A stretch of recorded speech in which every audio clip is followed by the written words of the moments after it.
दोस्तों ये स्टोरी का 24वां भाग है। अगर आपने इस स्टोरी के पिछले वाले भाग नहीं देखे तो हमने प्लेलिस्ट में मेंशन कर दिया, आप जाकर के चेकआउट कर सकते हैं। शिवाय ने आर्या के चेहरे के करीब अपना चेहरा किया और बोला, अपने गाल से लगाओ मेरे गालों पर। यह सुनते ही आर्या की आंखें शर्म से झुक गई। धीरे धीरे आर्या के अंदर सारी फीलिंग डेवलप हो गई थी। आर्या सब समझने लगी थी कि शिवाय उससे प्यार करता है। वह प्यार जो एक लड़का एक लड़की से करता है, वह प्यार जो एक बॉयफ्रेंड अपनी गर्लफ्रेंड से करता है, वह प्यार जो एक हस्बैंड अपनी वाइफ से करता है। आर्या बहुत कुछ समझती थी, फिर भी बहुत कुछ बातों से अभी अनजान थी। लेकिन उसे ऐसे अपना गाल शिवाय के गाल पर टच करने में शर्म आ रही थी। शिवाय धीरे से आर्या के कानों के पास जाकर बोला, लगा दो छुई मुई वरना मैं नाराज हो जाऊंगा। शिवाय नाराज हो जाएगा, यह बात आर्या को अच्छी नहीं लगी। आर्या को शिवाय, दृष्टि और शौर्य तीनों का नाराज होना अच्छा नहीं लगता था। तीनों ही आर्या की जिंदगी में बहुत अहमियत रखते थे। आर्या ने बहुत हिम्मत करके अपना गाल शिवाय के गाल से टच कर दिया। शिवाय ने कसकर अपनी आंखें बंद कर ली। उस स्पर्श को महसूस करके शिवाय को बहुत अच्छा लग रहा था। शिवाय ने आर्या के हाथ छोड़े और अपने हाथ आर्या की कमर पर लपेट कर उसे कसकर गले लगा लिया। थोड़ी देर बाद शिवाय आर्या से थोड़ा सा दूर माथा आर्या के माथे पर लगाकर बोला, दूसरे गाल पर नहीं लगाओगी? आर्या ने फिर शर्माकर अपना दूसरा गाल शिवाय के गाल पर रख दिया। शिवाय ने हल्का हल्का आर्या का गाल रब करना शुरू कर दिया। शिवाय ने फिर आर्या के माथे पर किस किया और फिर से उसका सिर अपने सीने से लगा लिया। शिवाय बहुत देर तक आंखें बंद किए हुए आर्या को महसूस कर रहा था। आर्या ने भी अपने छोटे छोटे हाथ शिवाय की कमर पर लपेटे हुए थे। आर्या को तो शिवाय के साथ बहुत अच्छा लगता था। सबसे ज्यादा कंफर्टेबल आर्या शिवाय के साथ ही होती थी। शिवाय ने आंखें बंद किए हुए पूछा, ए छुई मुई, जब तुम बोलने लगोगी तो क्या मुझे भूल जाओगी? आर्या ने हल्की सी नाम में गर्दन हिला दी। शिवाय की पकड़ आर्या पर और मजबूत हो गई। दूसरी तरफ पीहू भी हाथों में हल्दी लेकर राजवीर के पीछे भाग रही थी। राजवीर पीहू से बचने के लिए इधर उधर भाग रहा था। पीहू बोली, राजवीर भैया मैं आपको हल्दी लगाऊंगी। राजवीर बोला, बच्चे हल्दी नहीं लगाते। पीहू अपने तुतलाती जुबान में बोली, सब लगा रहे हैं मैं भी लगाऊंगी, मैं भी राजवीर को हल्दी लगाऊंगी। पीहू रोने लगी। राजवीर का दिल पिघल गया और वह पीहू के सामने आकर बोला, अच्छा लगा लो। पीहू ने अपने छोटे छोटे हाथों से राजवीर के गाल पर हल्दी लगा दी और फिर खिलखिलाकर हंसने लगी। राजवीर ने पीहू के माथे पर किस करके पीहू को गोद में उठा लिया। राजवीर ने थोड़ी सी हल्दी लेकर पीहू के गाल पर लगा कर कहा, अब मैं भी तो अपनी पीहू को हल्दी लगाऊंगा। पीहू राजवीर की अलग ही टीम थी। पीहू सबसे ज्यादा राजवीर को परेशान करती थी, लेकिन हीर के बाद सबसे ज्यादा खुश राजवीर के साथ ही रहती थी। राजवीर को भी एक छोटी सी कंपनी मिल गई थी जिसके साथ वह कभी बोर नहीं होता था। तभी रूही हल्दी का कटोरा लेकर जल्दी जल्दी कहीं जा रही थी। रूही ने ध्यान नहीं दिया और वह सीधा पीहू राजवीर से टकरा गई। रूही के हाथ में जो हल्दी का कटोरा था वह सारी हल्दी राजवीर के कुर्ते पर गिर गई। रूही ने जल्दी से कटोरा साइड में रखा और राजवीर के कुर्ते से हल्दी को साफ करते हुए कहा, सॉरी राजवीर, मेरी गलती है। वह काकी हल्दी को मंगा रही थी और मैंने ध्यान नहीं दिया। राजवीर के कुर्ते से हल्दी साफ करते हुए वह हल्दी रूही के हाथों पर लग गई। राजवीर ने पीहू को गोद से उतारा और पीहू वहां से भागकर पैंथर के पास चली गई। राजवीर ने रूही के हाथों को पकड़कर कहा, इट्स ओके मैम, कोई बात नहीं। राजवीर ने रूही के हाथों को पकड़ा तो रूही के हाथ पर लगी हल्दी राजवीर के हाथों पर लग गई। जाने अनजाने में उन दोनों की भी हल्दी की रस्म हो गई। थोड़ी देर बाद शिवाय और छुई मुई भी हॉल में आ गए। शिवाय ने राजवीर को ऐसे ही बैठे देखा तो एक बाल्टी में हल्दी को घोल कर कहा, विराज आज तुझे मैं ऐसे नहीं छोड़ूंगा, हल्दी की रस्म तो तेरे साथ भी होगी। विराज हल्का सा मुस्कुराकर बोला, भैया प्लीज मेरे साथ नहीं। लेकिन तब तक शिवाय ने बाल्टी में हल्दी घोल दी थी। विराज बोला, नहीं भैया प्लीज भैया नहीं। शिवाय ने बिना सोचे समझे बाल्टी का पानी विराज पर फेंका, लेकिन पानी विराज को छूता उससे पहले ही वीरा बीच में आ गई। वीरा ने विराज को कवर कर लिया था और शिवाय का फेंका हुआ हल्दी का पानी विराज और वीरा दोनों पर गिर गया तो वीरा पूरी तरीके से भीग गई। विराज पर तो थोड़ा ही पानी गिरा था। वीरा ने आंखें उठाकर विराज को देखकर कहा, सर आप ठीक हैं, भीगे तो नहीं? विराज ने ना में गर्दन हिला दी, लेकिन उसकी नजरें वीरा की नजरों से टकरा गई। दोनों कुछ सेकंड तक एक दूसरे को देखते रहे। दोनों के बीच कुछ नहीं था, फिर भी बहुत कुछ था। विराज ने वीरा के लिए स्टैंड लेते हुए कहा, सिवाय भैया देखो आपकी वजह से क्या हुआ। वीरा पूरी तरीके से गीली हो गई। सिवाय हंसता हुआ बोला, बालवीर भड़क क्यों रहा है? मैं तो तुझ पर हल्दी का रंग डालने वाला था, लेकिन वीरा ने तुझे बचा लिया। वीरा को अब गुस्सा आ गया और वह पलट कर सिवाय को देखकर बोली, शर्म नहीं आती सिवाय भैया? विराज सर बच नहीं सकते तो आप उनका फायदा उठा रहे हो। एक बार विराज सर को ठीक हो जाने दो। मैं वीरा प्रॉमिस करती हूँ आपकी ऐसी बैंड बजाऊंगी ना कि आप याद रखेंगे। सिवाय की तो आंखें खुली की खुली रह गई। सिवाय को पसंद नहीं था कि कोई इस टोन में उससे बात करे, और वीरा बहुत गुस्से में सिवाय को देखकर बोल रही थी। सिवाय वीरा की बात सुन हैरान था, लेकिन कहीं ना कहीं उसे अच्छा भी लग रहा था, क्योंकि विराज के अंदर जितने भी बदलाव आए थे वह सब वीरा की वजह से ही थे। सिवाय ने भी वीरा को इनडायरेक्टली चैलेंज करते हुए कहा, हाँ हाँ देख लूंगा कभी ठीक होगा, और कब मेरी बैंड बजाएगा? आई बड़ी विराज की चमची। अपने लिए चमची सुनकर वीरा की आंखें छोटी हो गई और वह बोली, 1 महीना? 1 महीने में अगर मैंने आपकी बैंड न बजवाई तो देख लेना मेरा नाम भी वीरा नहीं। सिवाय तो चाहता ही था कि विराज जल्द से जल्द ठीक हो जाए, और अब तो विराज के पैर 50% ठीक हो गए थे। सिवाय बोला, हाँ देखते हैं। इतना कहकर सिवाय ने बाल्टी साइड में रखी और चला गया। विराज ने हाथ पकड़कर वीरा को अपनी तरफ घुमाया और बोला, तुम्हें नहीं लगता कि तुमने एक्साइटमेंट में कुछ ज्यादा ही बड़ा चैलेंज कर दिया? 1 महीने में मेरे पैर ठीक भी हो पाएंगे? वीरा, जो कि सिवाय से पहले ही गुस्सा थी, उसने विराज को देखकर कहा, एक तो आपके भाई ने मेरा दिमाग खराब कर दिया, और अब आप कह रहे हो अगर मैंने कहा है 1 महीने में ठीक हो जाओगे तो हो जाओगे, और अगर नहीं हुए तो मैं यह आपको अपनी सुंदर सी शक्ल नहीं दिखाऊंगी। वीरा तुनक कर वहां से चली गई। दूसरी तरफ दिव्यांश हाथों में हल्दी लिए सोच रहा था कि वह दृष्टि को हल्दी कैसे लगाए। दिव्यांश ने थोड़ी देर अपने हाथों की हल्दी देखी और फिर हिम्मत करके दृष्टि की ओर चला गया। दिव्यांश ने बिना सोचे समझे अपने हाथ पर लगी हुई हल्दी दृष्टि के गालों पर लगा दी। दिव्यांश के स्पर्श से दृष्टि 1 सेकंड के लिए सिहर गई। दिव्यांश के स्पर्श को दृष्टि भूल नहीं सकती थी। जितना दिव्यांश ने दृष्टि को महसूस किया था, उससे ज्यादा दृष्टि ने दिव्यांश को किया था। दिव्यांश एकटक लगातार दृष्टि को ही देखता रहा, और तभी दृष्टि के मुंह से धीरे से निकला, मिस्टर रघुवंशी, यह आप हो? दिव्यांश कुछ बोलता उससे पहले ही हर्षवर्धन ने दिव्यांश को आवाज लगाकर अपने पास बुला लिया। दिव्यांश ना चाहते हुए भी हर्षवर्धन के पास चला गया और दृष्टि का सवाल सवाल बनकर ही रह गया। दृष्टि को यकीन तो था कि वह हाथ दिव्यांश का ही है, लेकिन कंफर्म नहीं था। उसने पूर्वी को आवाज लगाई, लेकिन पूर्वी वहां नहीं थी। वह तो पैंथर से चिढ़कर अपने कमरे में चली गई थी। दृष्टि के चेहरे पर एक मुस्कुराहट आई, आंखों में आंसू, दिल में अजीब सी हलचल हुई। दृष्टि को समझ नहीं आ रहा था कि वह कैसे कंफर्म करे कि वह हाथ दिव्यांश का ही था, लेकिन अपनी कमजोरी के चलते दृष्टि कंफर्म ही नहीं कर पाई। पर उसका दिल कहता था कि वह हाथ दिव्यांश का ही था। शौर्य और वरदान भी सबको हल्दी खेलते हुए देख रहे थे। वरदान भी उन सबको देखकर किसी ख्याल में खो गया। फ्लैशबैक। 19 साल पहले वरदान एक लड़की के पीछे भाग रहा था, और वह लड़की वरदान से बचने के लिए पूरे कमरे में इधर उधर भाग रही थी। वह लड़की हंसते हुए बोली, मिस्टर राजावत, मैं आपके हाथ नहीं आने वाली।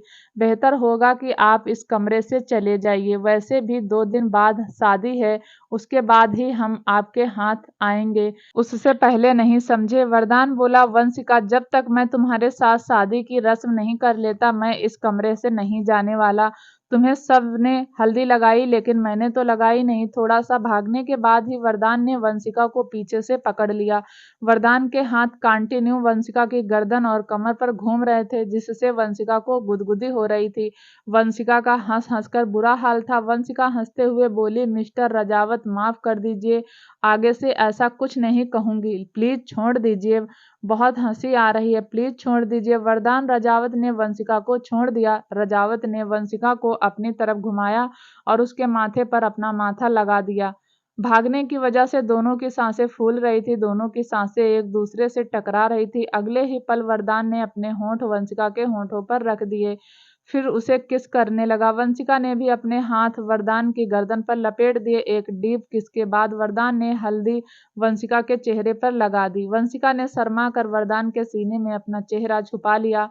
फ्लैशबैक एंड वरदान अपने ही ख्यालों में था, तभी शौर्य ने उसके कंधे पर हाथ रखकर कहा, अंकल क्या सोच रहे हो। वरदान ने हल्का सा मुस्कुराकर ना में गर्दन हिला दी।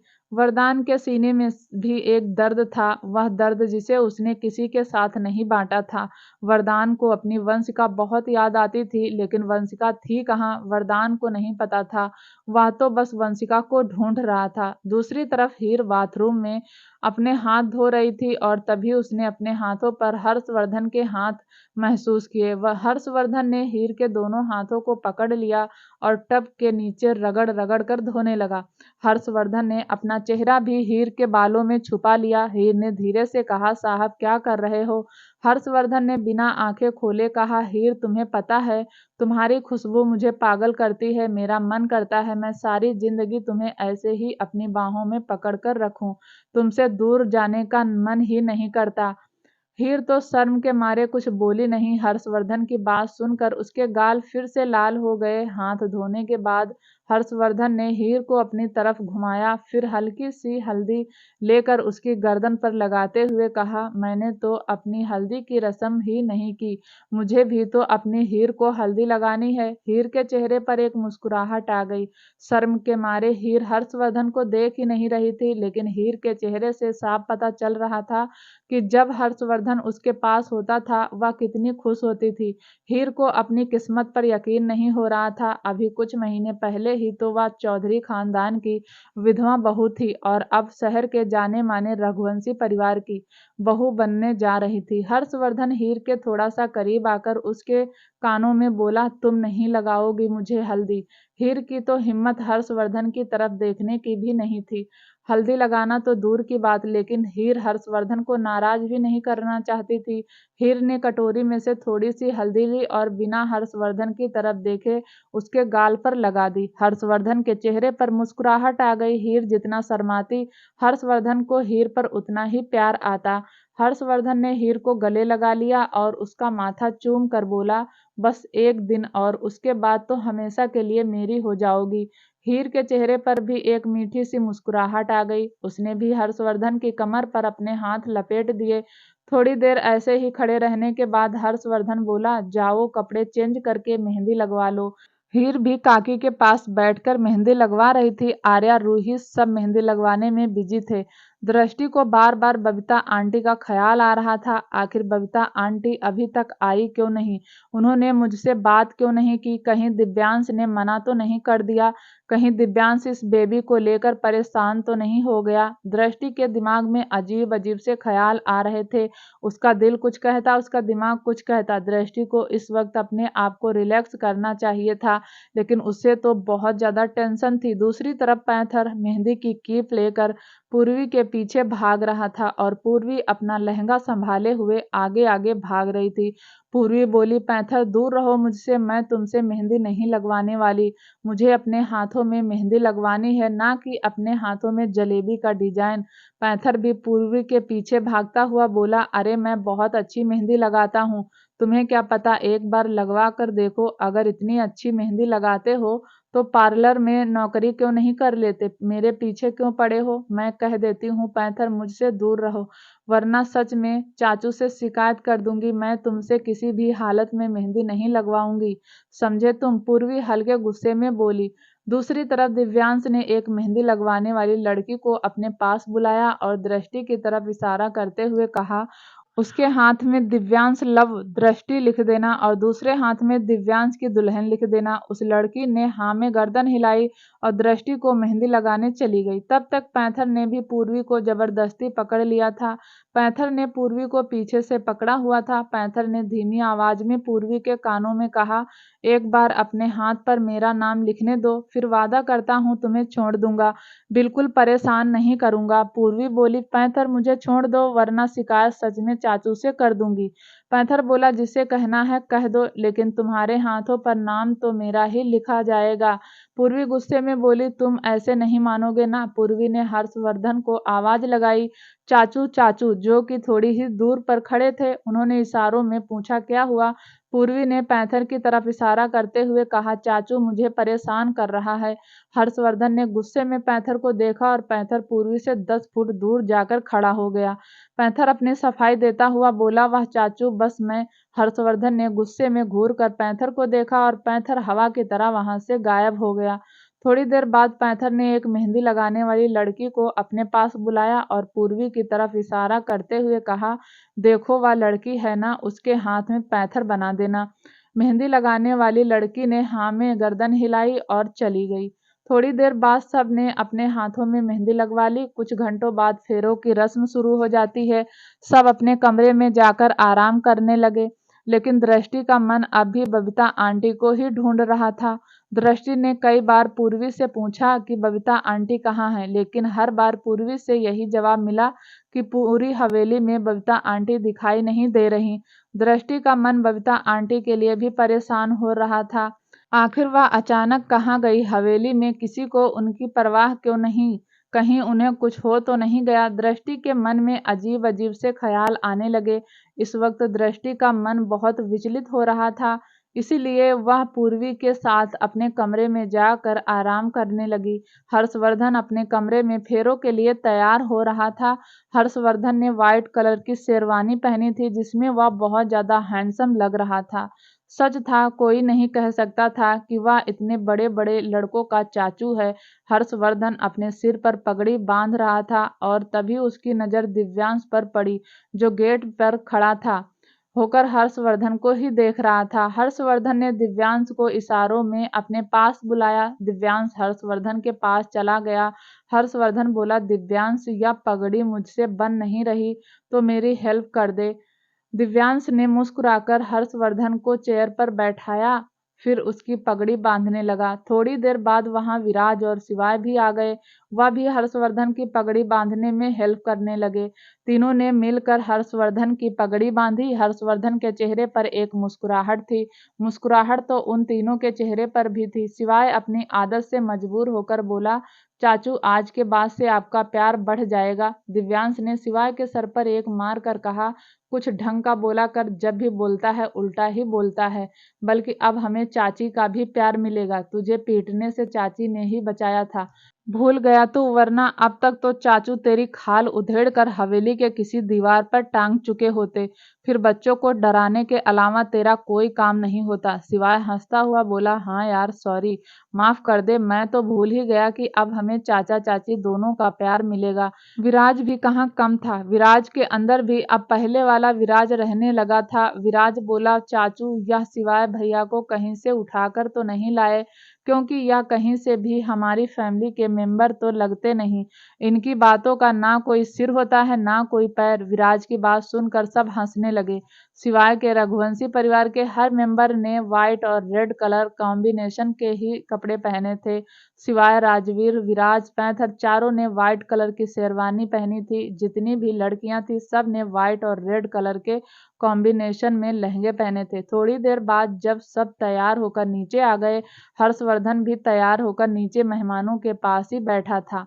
हर्षवर्धन को खुश देखकर नैना और नित्या दोनों ही अंदर अंदर जल रही थी। दोनों ही वहां रुकना नहीं चाहती थी, लेकिन रघुवंशी फैमिली के बिजनेस के साथ उनकी ऑफिशियल रिलेशन थी, इसलिए वह दोनों वहां अपने पेरेंट्स के साथ थी। नैना अंदर ही अंदर हर्षवर्धन को देखकर जल भुन रही थी। रघुवंशी परिवार की खुशी देखना नैना को गंवारा नहीं हो रहा था। अगर उसका बस चलता तो वह इस शादी को अभी रोक देती। नैना कपूर को लगा था कि हर्षवर्धन अब कभी खुश नहीं रहेगा। वैसे भी उसने हर्षवर्धन के बारे में बहुत अफवाह सुनी थी कि वह किसी लड़की को अपने करीब नहीं आने देता और वह कभी किसी शादी नहीं करना चाहता। लेकिन हर्षवर्धन की शादी की बात सुनकर सबसे ज्यादा हैरान नैना ही थी। पीहू भी राजवीर के साथ भागती हुई वहीं खेल रही थी, लेकिन नैना ने एक बार भी अपनी बेटी की तरफ नहीं देखा। उसे तो जैसे पीहू से कोई मतलब ही नहीं था। देखा जाए तो उसने तो हर्षवर्धन को पीहू को कब का भेज दिया था। थोड़ी देर बाद हवेली के हॉल में पैंथर आगे आगे भाग रहा था और अपनी मेहंदी को देखती हुई पूर्वी उसके पीछे पीछे। पूर्वी के हाथ में एक फ्लावर पॉट था जिससे वह पैंथर को मारने के लिए भाग रही थी। पूर्वी भागते भागते बोली, तुम्हें तो आज मैं जिंदा नहीं छोड़ूंगी। बहुत मनमानी करने लगे हो तुम। मेरे हाथ में पैंथर बनवाकर खुद को क्या समझते हो कि मैं तुमसे शादी कर लूंगी? आज से ही तुम्हारा सर फोड़ दूंगी। शादी से पहले ही विधवा हो जाऊंगी। पैंथर हंसता हुआ बोला, कहा था ना मेरे नाम की मेहंदी तो तुम्हारे हाथ पर लग कर ही रहेगी। तो मैंने सीधी उंगली से ना सही उंगली टेढ़ी करके भी निकाल लिया। अब कहाँ जाओगी बच के? पूर्वी, शादी तो तुम्हें मुझसे ही करनी पड़ेगी। तुम्हारे हाथ की मेहंदी भी कितनी रंग छोड़ रही है। अब मानो ना मानो मेरा नाम तुम्हारे हाथ में लिखा गया। पूर्वी फ्लावर पॉट लेकर पैंथर के पीछे भागती हुई बोली, तुम्हारी जान ले लूंगी, फिर तुम्हारी लाश से शादी करूंगी। तुम्हें तो आज मैं छोड़ूंगी नहीं। You panther. हर्षवर्धन दोनों को देख रहा था और उसने अपने सिर पर हाथ मारकर कहा, सुबह यह इसके पीछे भाग रहा था, अब यह इसके पीछे भाग रही है। पता नहीं दोनों क्या कर रहे हैं, पागल कहीं की। कुछ ही घंटों बाद हर्षवर्धन सफेद रंग की शेरवानी पहने और सर पर लाल रंग की पगड़ी बांधे मंडप में बैठा था। इस वक्त हर्षवर्धन राजकुमार से कम नहीं लग रहा था।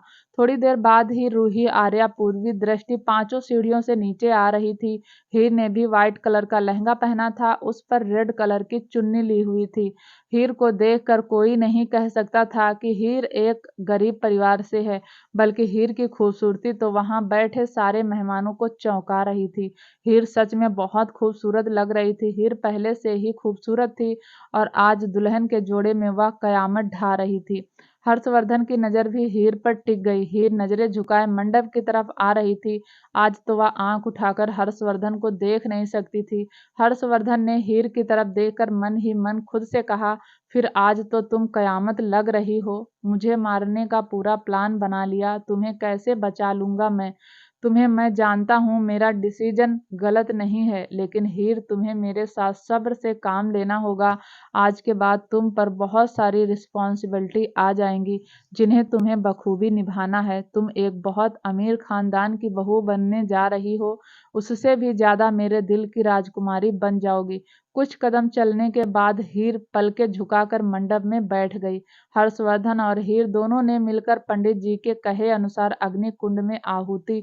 जैसे जैसे पंडित जी ने कहा वैसे वैसे ही हीर और हर्षवर्धन ने शादी की विधि पूरी की। दोनों ही पंडित जी के कहे के अनुसार मंडप में हाथ जोड़कर बैठे थे और तभी पंडित जी ने हर्षवर्धन को देखकर कहा, गठबंधन करना है, घर के बड़े को बुलाइए। हर्षवर्धन बोला, पंडित जी, घर का बड़ा मैं ही हूँ। मेरी एक काकी है, क्या वह गठबंधन कर सकती है? पंडित जी ने कहा, हाँ हाँ, उन्हीं को बुला दीजिए। तभी दिव्यांश बोला, काकी की तबीयत थोड़ी खराब हो गई है, आराम कर रही है। क्या कोई और गठबंधन नहीं कर सकता? पंडित जी बोले, तो लड़की पक्ष से किसी बड़े को बुला दीजिए। लेकिन वहां तो लड़की की तरफ से कोई था ही नहीं। हीर की आंखें हल्की सी नम हो गई। हर्षवर्धन ने हीर के घुटनों पर हल्का सा हाथ लगाकर उसे दिलासा दिया, जैसे कहना चाहता हो, परेशान होने की जरूरत नहीं है, सब ठीक हो जाएगा। हम सब है ना, तुम्हारी फैमिली। तभी सिवाय खड़ा होकर बोला, पंडित जी, अगर मैं और मेरे भाई गठबंधन कर दे तो नहीं चलेगा? पंडित जी बोले, बेटा, दिल से साफ, मन से समर्पित, मन से दुआओं के साथ अगर गठबंधन करोगे तो कोई भी गठबंधन करेगा, वह मान्य होगा। सिवाय दिव्यांश और विराट तीनों ने मिलकर हर्षवर्धन और हीर का गठबंधन कर दिया। सिवाय कमेंट कर मारता हुआ बोला, लो पंडित जी, हम तीनों की उम्र मिलाकर चाचा चाची दोनों की उम्र से ज्यादा हो गई। थोड़ी देर बाद पंडित जी ने हर्षवर्धन को फेरे के लिए उठने को कहा। हर्षवर्धन ने उठकर हीर की तरफ अपना हाथ बढ़ाया। हीर ने भी हर्षवर्धन का हाथ पकड़कर हर्षवर्धन के पीछे पीछे चलकर फेरे लेने लगी। धीरे धीरे हर्षवर्धन और हीर के फेरे होने लगे। दोनों ही इस वक्त किसी राजकुमार और राजकुमारी से कम नहीं लग रहे थे। थोड़ी देर बाद पंडित जी ने हीर को आगे चलने के लिए कहा और हर्षवर्धन को पीछे। पंडित के कहे अनुसार दोनों ने अपनी जगह बदल ली। हीर आगे चलने लगी और हर्षवर्धन पीछे पीछे। दोनों ही एक दूसरे का हाथ पकड़कर फेरे ले रहे थे। दोनों के फेरे हो गए। दोनों ही अपनी जगह बैठ गए। पंडित जी ने हर्षवर्धन को देखकर कहा, कन्यादान के लिए किसी को बुला लीजिए। हर्षवर्धन फिर से बोला, पंडित जी, किसे बुलाऊं कन्यादान के लिए? आज सिवाय तू ही आ जा। पंडित जी ने हंसकर कहा, नहीं यजमान, गठबंधन की बात अलग थी, उसे कोई भी कर सकता है, लेकिन कन्यादान तो कोई बड़ा ही करता है। आप किसी बड़े को बुलाइए। हर्षवर्धन ने राजवीर की तरफ देखकर कहा, चौधरी साहब आए हैं। राजवीर ने ना में गर्दन हिला दी। हर्षवर्धन ने फिर दिव्यांश को देखकर कहा, दिव्यांश ऑप्शन नहीं है, काकी को लेकर आओ। तभी वरदान अपनी जगह से खड़ा होकर बोला, रघुवंशी साहब अगर बुरा न लगे तो मैं कन्यादान कर दूं। हर्षवर्धन मुस्कुराकर बोला, नेकी और पूछ पूछ कर दीजिए कन्यादान। वरदान साहब, इससे ज्यादा तो आप मेरी क्या मदद करेंगे। वरदान अपनी जगह से खड़ा होकर मंडप में गया। फिर पंडित जी के कहे अनुसार हर्षवर्धन के हाथ पर हीर का हाथ रखकर विधि पूर्वक कन्यादान कर दिया। वरदान ने अपने हाथ में से एक अंगूठी जो बहुत कीमती थी उसे निकालकर हीर के हाथ में रख कर कहा, मैं सिर्फ नाम का कन्यादान नहीं कर रहा हूँ, आज से तुम्हें अपनी बेटी मानता हूँ। कभी भी मेरी जरूरत हो तो बिना सोचे समझे मुझे याद कर लेना। चाहो तो आज से मुझे पापा भी कह सकती हो। हीर की आंखें हल्की सी नम हो गई। हीर ने करीब 7 साल चौधरी साहब के घर बिताए थे, लेकिन कभी भी इतने अपनेपन से किसी ने हीर से बात नहीं की थी। वरदान के कुछ ही शब्द हीर के दिल को छू गए। हर्षवर्धन ने हीर को कोहनी मारते हुए कहा, मुबारक हो हीर जी, आपको पापा और मुझे ससुर जी मिल गए। हर्षवर्धन की बात पर हीर और वरदान दोनों ही हंसने लगे। वरदान ने हीर का कन्यादान कर दिया। दोनों की शादी संपन्न हो गई। सब एक साथ ताली बजाने लगे। तभी शिवाय और विराज अपनी आदत से मजबूर नैना की तरफ देखकर जोर जोर से गाने लगे, बेवफा बेवफा निकली है तू। शौर्य और पैंथर नैना को देखकर जोर जोर से हंस रहे थे। यह सब देखकर नैना अंदर ही अंदर जल रही थी, लेकिन उसने अपने दिमाग में कुछ सोच लिया था। हर्षवर्धन ने अपने सिर पर हाथ मार लिया और ना में गर्दन हिला दी। हर्षवर्धन जहां बैठा था वहां से विराज सिवाय पैंथर को कुछ भी नहीं कह सकता था, लेकिन अंदर ही अंदर उन तीनों पर बहुत गुस्सा आ रहा था। तीनों ने नैना को चिढ़ाने के बाद हर्षवर्धन को देखा और हर्षवर्धन ने उन्हें आंखें दिखाई, जैसे कह रहा हो, तुम मिलो जरा मुझे। बाद में सिवाय विराज के चिढ़ाने के बाद नैना कपूर और ज्यादा गुस्सा हो गई। नैना बोली तो कुछ नहीं, लेकिन अंदर ही अंदर मन में खुद से कहने लगी, जितना खुश होना है हो जाओ, रघुवंशी परिवार की बर्बादी तो मेरे हाथ से ही होगी। यह शादी मैं टिकने नहीं दूंगी, बहुत जल्द ही तुम्हें छोड़कर चली जाएगी। सब खाना खा रहे थे, लेकिन पीहू तो राजवीर के पीछे पीछे भाग रही थी। पीहू ने एक पिंक कलर का लहंगा पहना था जिसमें वह बहुत खूबसूरत लग रही थी। राजवीर आगे आगे भाग रहा था और पीहू फूलों की माला लेकर उसके पीछे पीछे। राजवीर बोला, तुम अभी छोटी हो, इतनी जल्दी नहीं करते शादी, जब बड़ी हो जाओगी तब शादी करना। पीहू भी पीछे भागती हुई बोली, नहीं राजवीर भैया, मैं तो आपसे ही शादी करूंगी, मुझे आप बहुत अच्छे लगते हो। पीहू की बात सुनकर सब हंसने लगे। राजवीर पीहू दोनों ही टेबल के चारों ओर चक्कर लगा रहे थे। पीहू किसी बड़े की तरह बोली, राजवीर आखिर मुझ में कमी क्या है, तुम मुझसे शादी क्यों नहीं करते। राजवीर को बहुत हंसी आ रही थी, लेकिन फिर भी वह ज्यादा हंसा नहीं। राजवीर बोला, पीहू कहा ना, तुम अभी बहुत छोटी हो, जब तुम बड़ी हो जाओगी तब तुम्हारे लिए भी एक सुंदर सा राजकुमार ढूंढ लेंगे। पीहू जिद करते हुए बोली, नहीं, मैं तो राजवीर से ही शादी करूंगी, आपसे ही शादी करूंगी, मैं बड़ी हो जाऊंगी तब भी आपसे ही शादी करूंगी। राजवीर को हंसी आ रही थी। राजवीर ने पीहू को गोद में उठाकर माथे पर किस करके कहा, जब तुम बड़ी हो जाओगी तब मैं बूढ़ा हो जाऊंगा, तब क्या बूढ़े के साथ शादी करोगी। पीहू ने मुंह बना लिया और रूही को हंसी आ गई। रूही जोर जोर से हंसती हुई बोली, राजवीर तुम 50 साल के हो जाओगे तब भी ऐसे के ऐसे ही रहोगे, तुम तो धरती पर साक्षात कामदेव हो। रूही की बात सुनकर सब हंसने लगे। राजवीर हल्का सा शर्मा गया और पीहू को गोद में बैठाकर डिनर करने लगा। नित्या नैना भी एक दूसरी टेबल पर बैठकर खाना खा रही थी। दोनों ही रघुवंशी परिवार को देखकर अंदर ही अंदर जल रही थी। नित्या की नजर तो राजवीर से हट ही नहीं रही थी। नित्या को राजवीर के साथ बिताए हुए पल याद आ रहे थे। नित्या मन ही मन खुद को कोसती हुई बोली, तूने गलती कर दी, थोड़ा और पेशेंस रखती तो राजवीर तेरे साथ होता, लेकिन तूने तो राजवीर का दिल तोड़ दिया और राजवीर तुझसे दूर चला गया। अब कैसे अपने पास लेकर आऊं, सिवाय के होते हुए तो पॉसिबल नहीं है। बड़ी सी डाइनिंग टेबल पर सब खाना खा रहे थे। दिव्यांश बिल्कुल दृष्टि के सामने ही बैठा था। शिवाय और आर्या दोनों साथ में बैठे थे। पैंथर और पूर्वी भी एक दूसरे से बहुत दूर बैठे थे। पूर्वी तो गुस्से में पैंथर को घूर रही थी। रूही राजवीर भी आमने सामने ही बैठे थे और राजवीर की गोद में पीहू थी। विराज और वीरा भी साथ में बैठे थे। दिव्यांश का ध्यान खाना खाने में कम, दृष्टि पर ज्यादा था।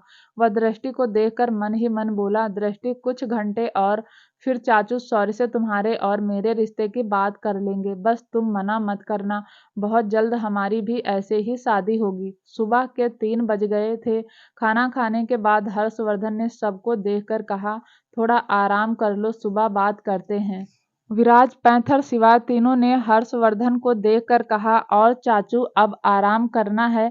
आज से पहले तो कभी चाचू ने आराम करने की बात नहीं की। हर्षवर्धन ने घूरकर तीनों को देखा, लेकिन हर्षवर्धन के चेहरे पर एक हल्की सी मुस्कुराहट थी।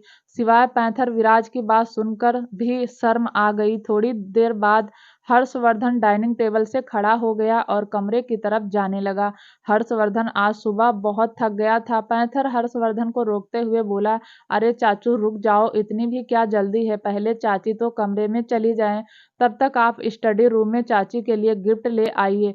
हर्षवर्धन को आज तीनों पर गुस्सा तो बहुत आ रहा था, लेकिन वह अपने दांत पीस कर रह गया। फिर पैंथर को देखकर बोला, बहुत ज्यादा जुबान निकल रही है तेरी, सुबह देखता हूँ। हर्षवर्धन की बात सुनकर डाइनिंग टेबल पर सब हंसने लगे और हीर का तो शर्म से बुरा हाल था। पैंथर के कहे अनुसार हर्षवर्धन स्टडी रूम में चला गया, जहां उसने हीर के लिए एक गिफ्ट रखा था। हर्षवर्धन गिफ्ट लेकर सीधा अपने कमरे में गया। हर्षवर्धन ने देखा कमरे की लाइट ऑफ थी।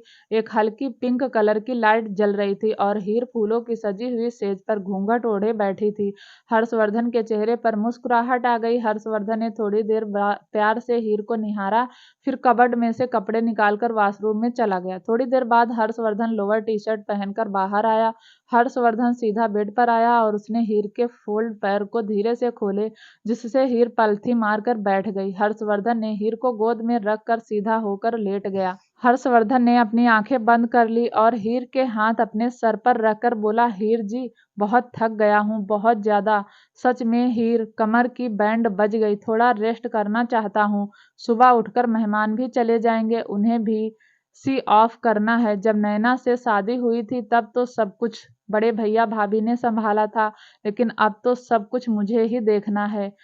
हीर, तुम भी अपनी कमर कस लो, तुम्हें भी अब घर की बड़ी बहू होने की जिम्मेदारी निभानी है। बहुत सारे मेहमानों को अटेंड करना है, रिश्तेदारों की पार्टी में जाना है। हर्षवर्धन की इतनी सारी बात सुनकर हीर धीरे से बोली, साहब वह सब तो बाद में है, लेकिन क्या आज वह सब नहीं करेंगे जो एक पति अपनी पत्नी के साथ करता है। हीर की बात सुनकर हर्षवर्धन को अपने कानों पर यकीन नहीं हुआ कि हीर ने उसे क्या कहा।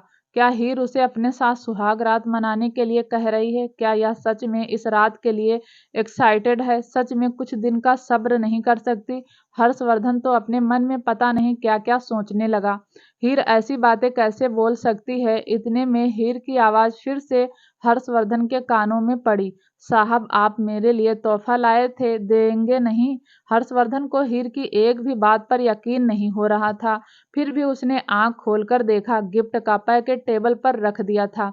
हर्षवर्धन बोला, हीर वह रहा तुम्हारा गिफ्ट, बाद में दिखा दूंगा, अभी उठने का मन नहीं है, थोड़ी देर सर दबा दो प्लीज। हीर ने अपने हाथ हर्षवर्धन के सिर से हटाकर कहा, जाइए, मैं आपसे बात नहीं करती। आपने क्या मुझसे शादी कर अपना सर दबाने के लिए की है? इन होठों को भी दबाइए, आज की रात कौन सोता है?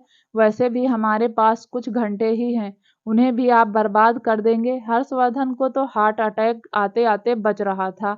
हर्षवर्धन अपने आप को संभाल कर मन ही मन बोला, क्या सोच रहा है हीर, सही तो कह रही है। आखिर उसका भी मन है, उसकी भी कुछ उम्मीदें हैं, उसका भी एक्साइटमेंट है। लड़की है तो क्या हुआ, उसकी भी जरूरत है। तू तो बेशरम की तरह कहीं भी उसे गले लगा लेता है, लेकिन वह बस सिर झुकाए तुझे देख कर ही रह जाती है। हर्षवर्धन अपना सलाइवा गटकते हुए बोला, हीर तुम चाहती हो हम करीब आए? हाँ साहब, आज की रात तो यह आपका हक है। आज की रात मेरे और आपके बीच की सारी दूरी खत्म हो जाएगी। हीर बहुत ही अट्रैक्टिव आवाज में बोली। अब हर्षवर्धन का मूड भी करने लगा। हर्षवर्धन ने हीर के हाथ को पकड़कर उसे चूमकर कहा, तुम तो रेडी हो? हाँ साहब, बिल्कुल रेडी हूँ। आज की रात मैं और आप, या तन्हाई या फूल या खुशबू, और इन सब के बीच हमारा प्यार। मुझसे तो अब इंतजार नहीं होता साहब, आपके साथ अपनी जिंदगी के लम्हे भी जीना चाहती हूँ। इतनी जल्दी बच्चा मुझे नहीं चाहिए। अब तो हर्षवर्धन को सच में अटैक आ गया। उसने हीर के हाथों को पकड़कर अपनी तरफ खींचकर कहा, यार तुम हो कौन? हीर ने कोई जवाब नहीं दिया। हर्षवर्धन जल्दी से बेड से उतरा और लाइट जलाकर देखा, और जैसे ही उसकी नजर बेड पर पड़ी उसकी आंखें बड़ी हो गई। हर्षवर्धन के सामने पैंथर खड़ा था, जिसने हीर का दुपट्टा ओढ़ रखा था। हर्षवर्धन ने गुस्से में पैंथर को देखकर कहा, कुत्ते तू जरा नीचे उतर, तुझे मैं बताता हूँ सुहाग रात कैसे मनाई जाती है। हर्षवर्धन गुस्से में पैंथर की तरफ आने लगा और पैंथर की सिट्टी पिट्टी गुम हो गई। पैंथर फटाक से बेड से उतरा और दूर जाता हुआ बोला, मेरी गलती नहीं है, विराज और शिवाय ने मुझे फोर्स किया था। मैंने तो पहले ही कहा था कि चाचू के सामने मेरी इमेज पूरी तरीके से खराब हो गई है। मैं अब कोई शरारत नहीं करना चाहता, लेकिन वह दोनों माने ही नहीं। उन्होंने यहाँ जबरदस्ती मुझे भेज दिया। हर्षवर्धन ने पैंथर का हाथ पकड़कर मरोड़ कर कहा, शिवाय और विराज तुझे फोर्स करके कहेंगे कुएं में कूद जा, तो तू कुएं में कूद जाएगा? नहीं चाचू, कहीं तो अपने दिमाग का इस्तेमाल करूंगा, पैंथर खुद को छुड़ाते हुए बोला। हर्षवर्धन ने हल्के गुस्से में कहा, तो आज अपने दिमाग का इस्तेमाल क्यों नहीं किया? तभी दोनों को मेन डोर से आवाज सुनाई दी। हर्षवर्धन ने गेट खोलकर देखा तो उसके ऊपर शिवाय, दिव्यांश, राजवीर और शौर्य आकर गिरे। विराज भी व्हील चेयर लेकर उनके साथ ही खड़ा था। हर्षवर्धन सबको देखकर गुस्से में बोला, तुम्हें शर्म नहीं आती? सुबह से मैं थका हुआ हूँ और अब तुम मेरे साथ ऐसा घटिया मजाक कर रहे हो। 2 घड़ी चैन से आराम भी नहीं कर सकता। हर्षवर्धन का गुस्सा देखकर सब एक साइड होकर खड़े हो गए। सिवाय खुद के बचाव में बोला, मेरी बात सुनो चाचू, यह सब पैंथर का किया धरा है। सिवाय की बात सुनकर पैंथर को गुस्सा आ गया तो अपनी कमर पर हाथ रख कर बोला, सिवाय सर झूठ मत बोलो, आपने मुझे जबरदस्ती भेजा था। हर्षवर्धन ने पास रखा हुआ एक फ्लावर पॉट उठाकर कहा, तुम सबका आज ही सर फोड़ देता हूँ। वैसे भी तुम सबकी सुबह से बहुत जुबान चल रही है। 2 घड़ी आराम करने आ गया तो तुम लोगों ने मजाक बनाकर रख दिया। हर्षवर्धन ने गुस्से में कमरे में लगी एक फैमिली फोटो देखी, फिर उस फोटो की तरफ इशारा करते हुए कहा, भैया भाभी आप सब तो चले गए और मेरा खून पीने के लिए इन्हें छोड़ गए, या मच्छरों की तरह मेरा खून पीते हैं।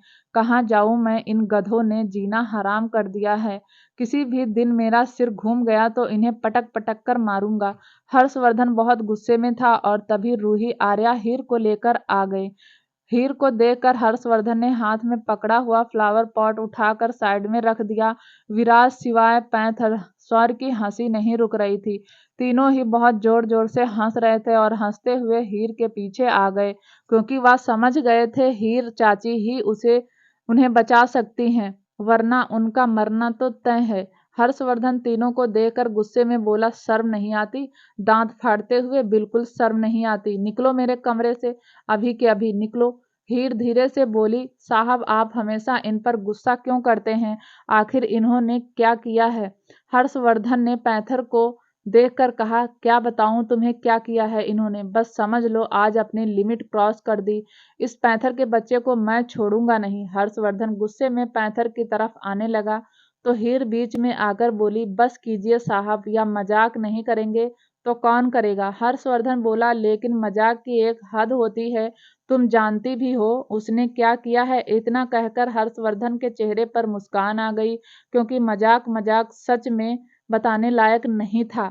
पैंथर सिवाय हंसते हुए बोले, हाँ हाँ चाचू बताइए ना सिंड्रेला चाची को कि क्या किया पैंथर ने। हर्षवर्धन के कमरे के पास बहुत शोर हो रहा था। हर्षवर्धन के कमरे के बराबर में ही काकी का कमरा था। काकी शोर सुनकर कमरे से बाहर आई। काकी सबको देखकर बोली, क्यों शोर मचा रखा है? अरे भाई क्यों नहीं अपने चाचू को आराम करने देते? बेचारा सारा दिन काम करता है और फिर तुम सब मिलकर इसका दिमाग खाते हो। क्या हुआ क्या? दिव्यांश ने हंसते हुए काकी के कंधे पर हाथ रखकर बोला, काकी वह क्या है ना, आज चाचू के साथ सबने मजाक कर लिया, इसलिए चाचू गुस्सा हो गए। क्या मजाक करने की भी हद होती है? आपको क्या बताऊं इस पैंथर ने मेरे साथ कैसा मजाक किया? हर्षवर्धन शिकायत भरे लहजे में बोला। काकी ने हंसकर कहा, अच्छा या तेरे साथ मजाक करते हैं तो तुझे बुरा लगता है, और जब तू मजाक करता था अपने दिन भूल गया, कैसे अपने भैया भाभी को परेशान करके रखा था। यशोदा सारा दिन तेरे पीछे पीछे भागती थी, खुद के दिन भूल गया तू, जब अपने बड़े भाई के महत्वपूर्ण दस्तावेजों को तूने जहाज बनाकर उड़ा दिया था। और फिर जब तेरा बड़ा भाई तुझे मारने आया तो यशोदा ने ही तुझे बचाया था। शिवाय हंसता हुआ बोला, वह बेटा, चाचू ने तो यह नहीं बताया कि चाचू ने ऐसे भी कांड किए हैं कि पापा की इम्पोर्टेंट फाइल के पेपर का रॉकेट लॉन्च कर दिया। अब चाचू की पोल पट्टी खुल रही है। थोड़ी देर हंसी मजाक के बाद काकी बोली, बहुत अच्छा हुआ, चलो अब हर्षवर्धन और हीर को आराम करने दो, वैसे भी सुबह से दोनों को कुछ रस्में और करनी है। काकी ने सबको हर्षवर्धन के कमरे से बाहर निकाल दिया। हीर ने कमरे का गेट बंद कर दिया, लेकिन हीर की हिम्मत अब हर्षवर्धन की तरफ देखने की नहीं थी। हर्षवर्धन भी हीर को अनकंफर्टेबल नहीं करना चाहता था। हर्षवर्धन बेड पर पसरता हुआ बोला, हीर मैं सच में बहुत थक गया हूँ, थोड़ा देर रेस्ट करना चाहता हूँ। हीर अपनी लड़खड़ाती जुबान में बोली, साहब तो सो जाइए ना। हीर हर्षवर्धन के पास आकर हर्षवर्धन को ब्लैंकेट उड़ाने लगी। हीर ब्लैंकेट उड़ाकर जैसे ही पीछे हटने लगी, हर्षवर्धन ने उसका हाथ पकड़कर अपनी तरफ खींच लिया।